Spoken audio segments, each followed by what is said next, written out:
Okay, I'm wearing red shorts. Well, they're salmon, I guess. Guys, welcome to an after action report. This is something that I should actually do more regularly because I do feel like there's such an opportunity for us to learn. You know, I started this channel, quick flashback. I was videoing myself when I was doing shooting competitions, and I started uploading these videos to YouTube. But the main reason I was videoing them is so that I could watch it back, fix mistakes that I was making. Classic example, this past weekend, we shot a long range match. Well, I don't know when this will be uploaded, but we recently shot a long range match. I was shooting my 28 Sherman mag behind me, and I made a few mistakes. Not that many, but the mistakes were still there. And as we're sort of evolving in the sport of long range shooting, precision rifle, and hunting, the less mistakes we make, the better we'll shoot. That's relatively obvious, but be that as it may, and as many thousands and thousands of rounds that I've shot downrange in the last couple of years, I still dialed my scope the wrong way. Let that sink in for a bit. I shot at a target this far, so beyond 1,000 meters if memory serves. The bullet landed low, and instead of adding 2 clicks or 3 clicks, I took clicks off. And guess where my next shot landed? Yes, it landed low.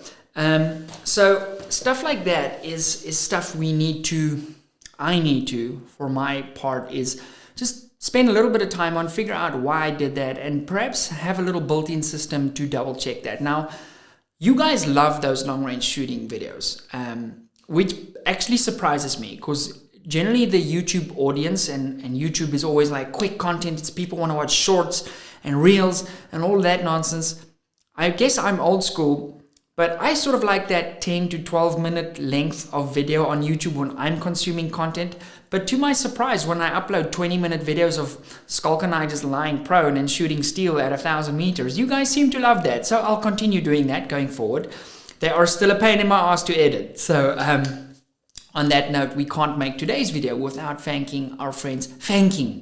Let's thank our friends. That's an Afrikaans slip if you've ever seen one. Yeah, so I just want to thank our friends, Modular Driven Technologies, for sponsoring today's video. Now, the ESS that I'm running behind me, that's the Elite Sniper System. That is what my 28 Sherman mag is housed in. Now, I'm going to jump on some of the details on the rifle and show you guys 1 or 2 mods that I made throughout this video, because that's also stuff that I need to spend a little bit of time on for myself and develop those skills. So for the most part, the format of the matches is a team match, but there is also an individual competition, and we sharing win calls and stuff with each other. Skulk was shooting his 6.5 PRC. I was shooting my 28 Sherman mag.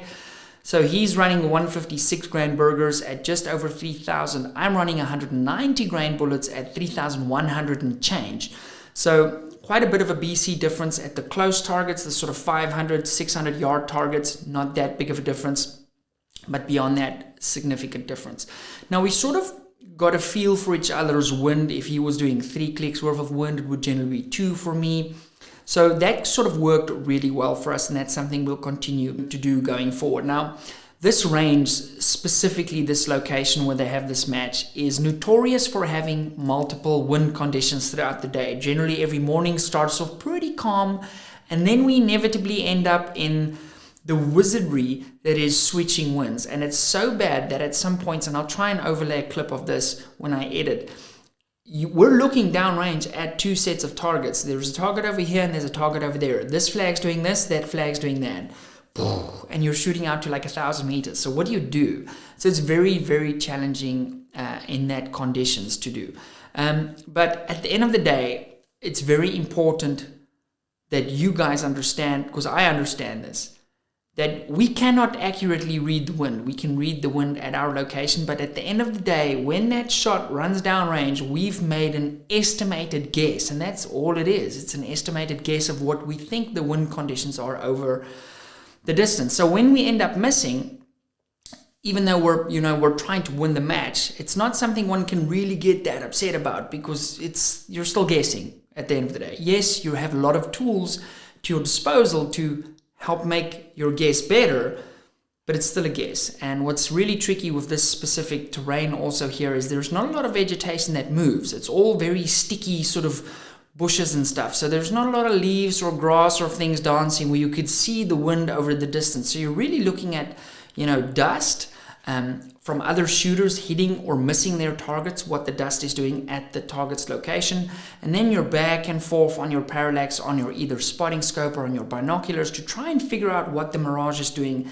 And then also, arguably the most important factor is not just the wind speed, because we can measure the wind speed, but while you are on the line physically shooting, the wind is constantly changing slightly in its angle, and that makes shooting to distance very, very difficult and very unpredictable.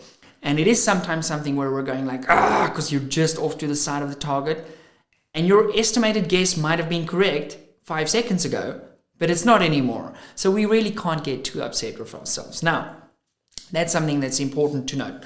So the rifle behind me, 28 Sherman mag, as I've said, it's got 29-inch barrel, Raptor muzzle brake, ESS chassis. Now, I made some changes since the last time I shot this rifle, and I've changed up my bipod setup. Now, let me grab it and I'll show you guys. So I've changed to this Phoenix bipod. Okay, now I had basically a knockoff of this, which was crap. So I got rid of that in a hurry. And this one adjusts with the sort of wheel at the bottom, and it's very, very, very stable. Now, it is sort of a sled design, so it's made, your rifle recoils back. These feet are pretty much just loosey-goosey, and it's incredibly steady. It's very steady. It's without a doubt the most steadiest bipod that I've shot before. Now, the problem comes. I'm used to shooting the skypods that are hanging over there. And I'm used to loading my rifle. So in actual fact, I'm leaning a little bit, the tiniest bit with my shoulder into my buttstock and taking that sort of slack, the slop out of the bipod touching the ground. You cannot do this with this. Because if you're leaning into your rifle, these feet are designed to simply glide. As they are designed to glide with recoil backwards, they'll simply just move forward and then the rifle will move away from you. So that's very important. And it made it a little bit different for me because I was doing my load development and everything with my skypod, and then on match day I was shooting this. Now I did go out the day before and look at trajectory and stuff out to distance at another range. It's not quite on the facility, and that's something we need to loop back to. And I did notice the difference. So for me, a challenge that I was facing with, and this is the same for everybody running these bipods, it's not unique to me, is that you need to be pulling your rifle into your shoulder a little bit more, and you need to be conscious of that, because if you're not doing that, you could have a small impact shift. Now, the tiniest of shifts at 100 yards where I'm zeroed, or 100 meters where I'm zeroed, is obviously a significant shift out to distance. So that's a variable that is a new one for me. Something that I also noticed is I was running that rear bag, so not sort of my conventional game changer bag, and the combination of this bipod and that bag, if that bag is slightly out of alignment, so if the target's where you guys are and I've sort of put my buttstock in the bag, but the bag is slightly at an angle, I tend to find that the rifle recoils a little bit funny, and when I settle down after the recoil and I'm not where I was aiming, I can almost know that shot's going to be missed. So that's also something that I picked up. Whereas if I'm doing it right, I'm executing it right on my side, I've got the right sort of pressure in, I'm pulling back enough, the bag's lined up, everything's good, and my trigger press is solid. My rifle's going, and my reticle goes back to almost exactly where it was at the time that I pressed the trigger. So that is something worth noting. I'm going to just pop this fella down. Also, I put a little arc rail on the front here, and I was just running my magneto speed for the most part, that I could have speeds and stuff like that. Now, throughout the first day of the competition, I was running my magneto speed the whole time, and our standard deviation over like something like 36 shots was just over, it was like 10.2 or something, which is really a testament to our APW expander mandrel. So very, very, very cool. Let me pop this down. So yeah, as I said, the day before the match, we actually went out to a new shooting venue that is just before Toast River. Now, for the guys based in Cape Town, you can go out to, I think, 3 kilometers at this venue. So I'm going to do a range video for us at that range pretty shortly. And I'm excited to say that another sort of world-class shooting facility, or maybe not world-class, but very, very cool shooting facility, has opened up just outside of Toast River. So I'm hoping we get to do some matches and stuff there in the near future. Anyway, so we went out there to gather dope with our ammo. So dope, if you're new to long range shooting, data on previous engagement, and basically just validating, you know, our ballistic solvers are lining up with our trajectories at that specific location. Now the problem is the match is not at that location. So when we get to the match, the first day of the shoot, both Skulk and I are having some elevation issues. I had a little bit more perhaps than Skulk. I must say, for the most part, when we were missing on wind, we were missing just off the side of the targets, like very, very close. Now, one could make the argument, if you're shooting like a 338 with a slightly better BC, that it would still be an impact.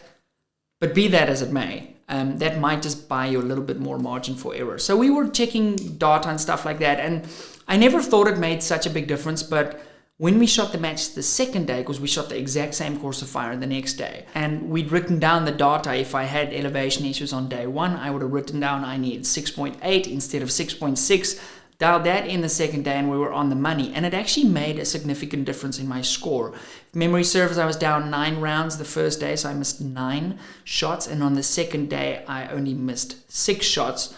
One of which was my fault, which we'll get to next. So I think there is a bit of a thing where in an ideal world, we would want to validate our data on the actual location the day before. Because the other problem is, this specific match, you actually can't zero your rifle the day of the shoot, so your stuff needs to be ready. So perhaps in the future, we need to head out there the day before if we have the opportunity and actually gather dope and zero on the spot. Now, something that's also worth noting, Skulk had a slight zero offset, which we should have spent a little bit more time on the day before when we were shooting paper, and it took him a stage and a half to figure that out, and then we were sort of playing catch up. The other issue I was having is trigger time. As you guys know, I recently got my rifles back, and I was shooting the 28 Sherman Magnum, and I hadn't shot that in a competition format in a while. I'd shot a few of Skulk's rifles throughout the last year, and something I was having a little bit of trouble with is my trigger, I think, is a little bit too light for where I'm at. And I had 1 or 2 shots break specifically on the second day, that one shot that I said that I missed, where I knew I was not ready to have that round leave the gun. I was on target and everything, but I wasn't quite ready. Everything wasn't perfect for that shot to go, and the shot went. And in fact, on the first day, I had about 2 rounds like that on the closer targets, where I was pushing the trigger, or pressing the trigger for that matter, waiting to get to that sort of trigger break, and the trigger would go, because it's a little bit too light. So that's something that I need to spend a little bit of time on, perhaps just readjust all of my triggers a little bit. But overall, it was a super fun shoot. It's a very lacquer format for me.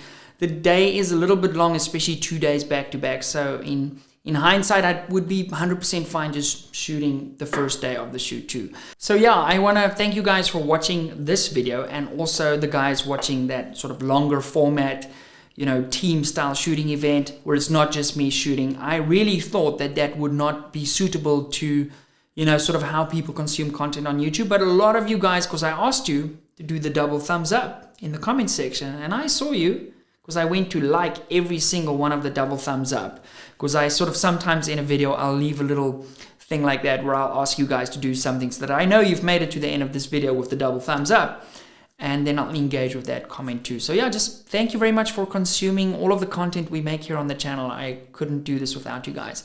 Now we're heading into the end of the year. We've got Black Friday. We've got all sorts of stuff coming up. So it should be a fun time. We're going to have some product reviews in the next couple of days or weeks.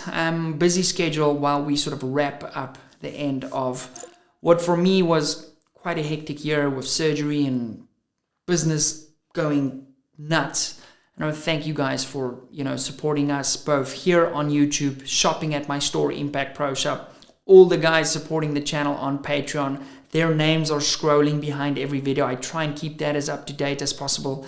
It's really, really cool seeing that community grow. And as a side note, you get super cool limited edition merch from the show, the channel, that ships every quarter. And you also get 10% off everything on my store. Well, essentially everything on my store. So yeah, if you want to check out the Patreon, the link to that is down below. And guys, thank you very much for watching today's video. I will see you in the next one. Be kind to one another. God bless you. And thanks again for watching.